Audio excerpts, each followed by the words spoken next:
Thanks to Squarespace for sponsoring today's video.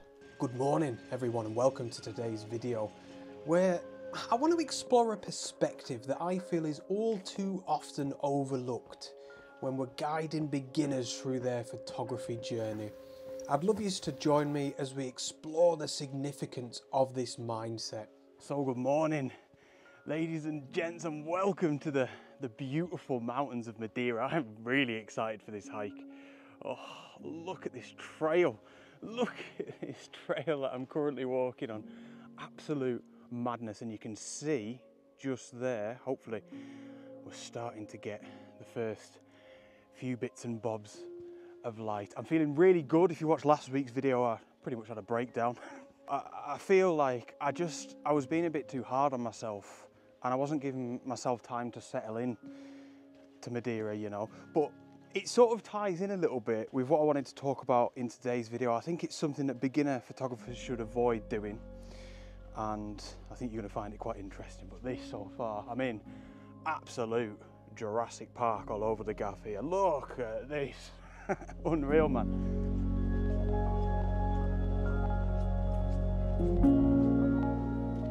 So what I really want to talk about today, or touch upon a little bit, is the dangers of the pursuit of perfection for beginners. And I suppose for all of us photographers, of course, that's what we're striving for. We want to get better and better and better. But like I was just using yesterday for me as an example, which is was last week's video. I'll put it up in the corner if you want to go and check it out. To briefly summarise, I think I was just being too hard on myself. I expected too much out of myself. And I think I was striving for some sort of perfection, you know, striving for too much. And I just think that can be a real dangerous game in terms of your photography, you know. I feel like it's quite a natural process to fail. And I wanted to try and shine a positive light on failure almost in this video and getting through that failure. And I just think in this day and age, you know, of social media and seeing other photographers' work, most of the work you see of other photographers is their best work for the most part if they're putting it on social media and stuff. And it can be tough sometimes when you're comparing yourself to others, which is a whole topic in itself, isn't it? But yeah, like I said, the main thing is I wanted to try and shine a positive light on failure.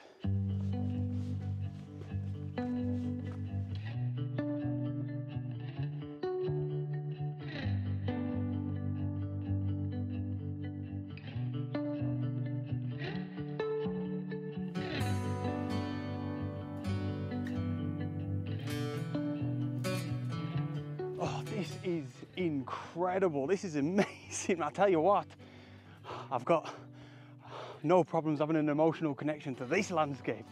This is epic.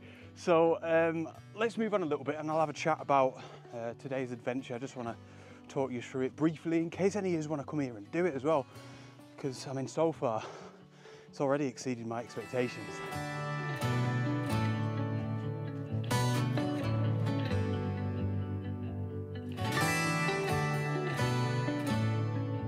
So we're hiking pretty much from near the top of Madeira's third highest peak. I'm going to butcher the names, but I think it's Pico de Arrivio. There we go. And you park pretty much right at the top. It's madness, you know, coming from the UK, where we don't really have that sort of thing, you know, not at the highest peaks. And we're hiking to Pico de Arrivio, which is the highest peak in Madeira. So it's sort of like a ridgeline, I guess, and it's about 2 hours each way, so it's a fairly hefty hike. You've got to have a head for heights, which you've probably gathered that already. It's just madness, and there's loads of these like tunnels and stuff like that, which is, yeah, pretty cool. But like I said, so far it is epic. But for me, the name of the game today is to relax, really try and practice what I'm trying to preach in this video. I ain't bothered about perfection. You know, a lot of striving for perfection as well, what it can do to you is it can ruin experiences. And I think that's what I had yesterday a little bit as well. I had such high expectations of myself, I think, as a photographer, that it ruined the experience for me. And you know, that's just sad, isn't it? That's just a shame. So relax through this tunnel.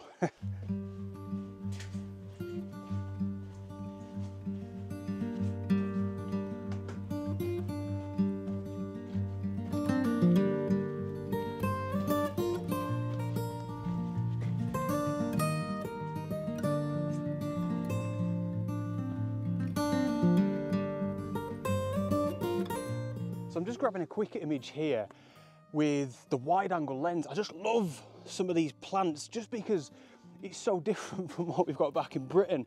And I mean, I didn't see this coming at all. Maybe the sort of relaxed approach that I've got is helping me to see things a little better. I don't know, but I feel like they're hard to miss at the same time. So yeah, wide angle lens in really close.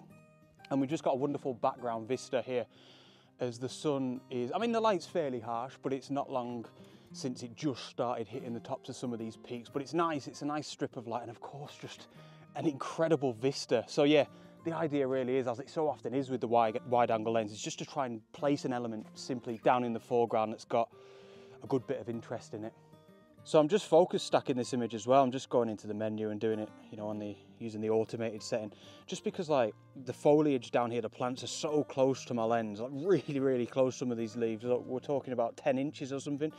And then of course, everything off in the background is just so far away. I also love these little plants here as well, whatever they are. I love how they're sort of leading us, pointing us out into the scene, into the vista. And yeah, pretty nice little photograph, I think.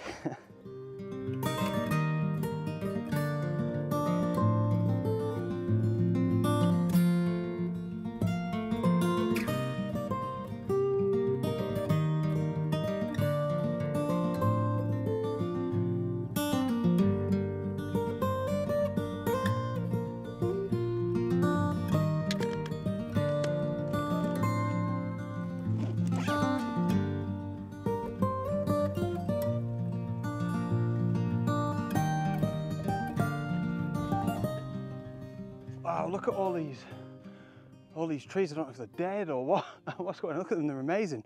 If only I could find a way of, you know, let me show you. Look at how many of them there is. They're incredible, and they're so like, it's almost like there's light hitting them. They're like bright white. Look at that.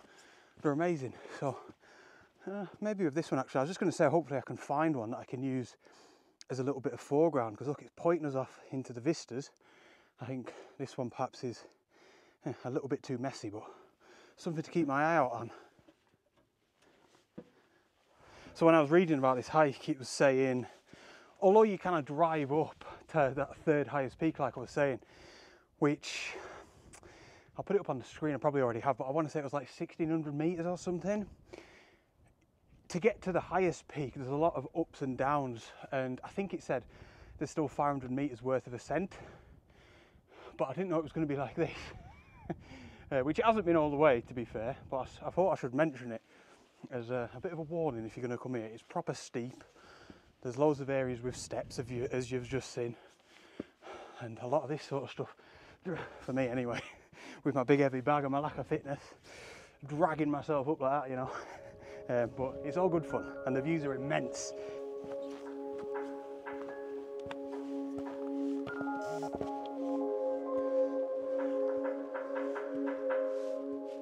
So I've made it to a little bit of a vantage point, just having a rest, my nana, and I've been taking a few shots. I'll show you actually.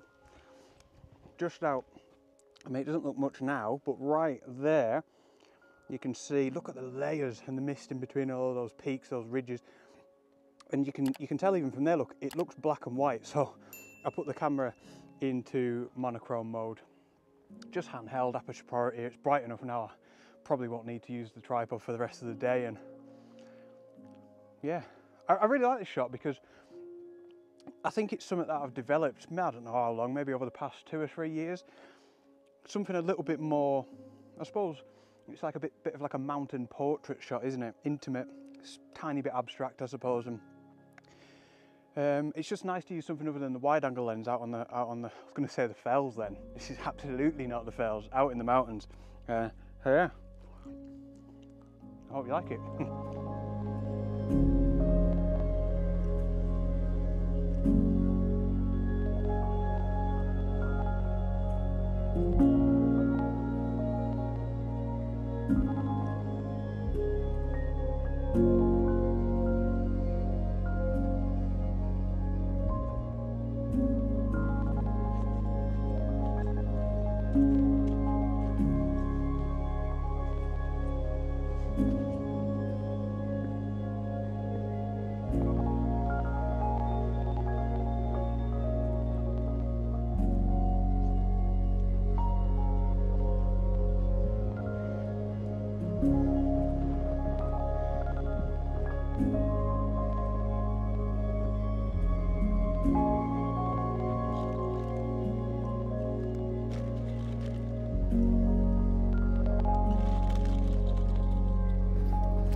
So I'm grabbing a quick shot here.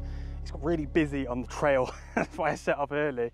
So everybody's starting to come up as I'm coming down. So yeah, head on traffic. But of course, the views are still incredible. And just maybe quite similar to the first shot, just getting quite close to this plant down here. Black and white, absolutely. And like I was saying earlier, I just really wanted to try and get a shot of all of these beautiful white trees. So it's actually working really well as a black and white, because there's such a heavy contrast, not only with the light, but between the sort of whites of these trees as well. And yeah, I think it's probably quite nice. Certainly wouldn't work as a colour. The light is extremely harsh now, but I think I'm going to be glad I stopped for this one. So I was glad that I stopped to take this photograph, but I wasn't particularly delighted with the outcome. I mean, the vista was lovely, and I think all my ideas were probably correct about the foreground plants and the trees and the contrast, but bottom line for me is it's just way too messy. It's far from simple, and yeah, it just doesn't really do it for me, but I thought I'd show you it anyway. Definitely needed more simplification down in the foreground.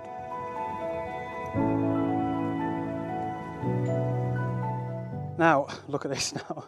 I'm going down these beasts. I think it was more difficult coming up them in terms of the stamina that you need, but going down them still a little bit tricky. Anyway, it is so busy. I found a little quiet patch here. I have never seen a hike so busy. I'm not complaining. I just thought it's worth mentioning to you if you want to come and do it. If you don't like that sort of thing, or you know, I set off early because I had an inkling it was going to be like this. Anyway, it's a good opportunity as we move on to say another massive thank you to today's video sponsor, which is Squarespace. So Squarespace, if you don't know who they are, I'm here to tell you all about them.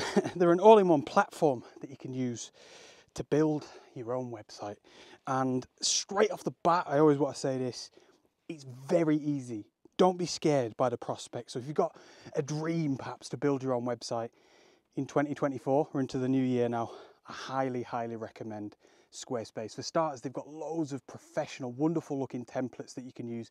You drop in a little bit of text, a few images, and before you know it, your website is up and running. Now, if like me, as I'm absolutely knackered, if like me, you'd like to sell stuff through your Squarespace website, you can do that too. They've got plenty of e-commerce options, and I wouldn't be able to run my business without this side of my Squarespace website. You know, it's where I sell my prints, ebooks, my calendars, all of those sorts of things. They're all on there, and yeah, that's how I make my money at the end of the day. So I'm really grateful for it. So that's something else that you can do. And last but not least, Squarespace. This sort of ties into how easy the whole process is, but they've got wonderful customer service as well, award-winning. And again, it just makes our lives a little bit easier when we're building that dream website, you know. And I'm so delighted to be working with Squarespace again. This year in 2024, it's an absolute no-brainer for me. Like I always say, my website was through Squarespace before I was sponsored by them, you know, paid for with my own money. This is honestly coming from the heart. I'd be recommending them anyway. They are wonderful and I highly recommend them. So if you'd like to give them a go, head over to squarespace.com/Henry Turner and get yourself a 14-day free trial. So you've not really got anything to lose as well. You might as well give it a try, see how you get on with it. And if you like your free trial as we go through this tunnel, be sure to use the offer code Henry Turner at checkout, which will get you 10% off your first purchase.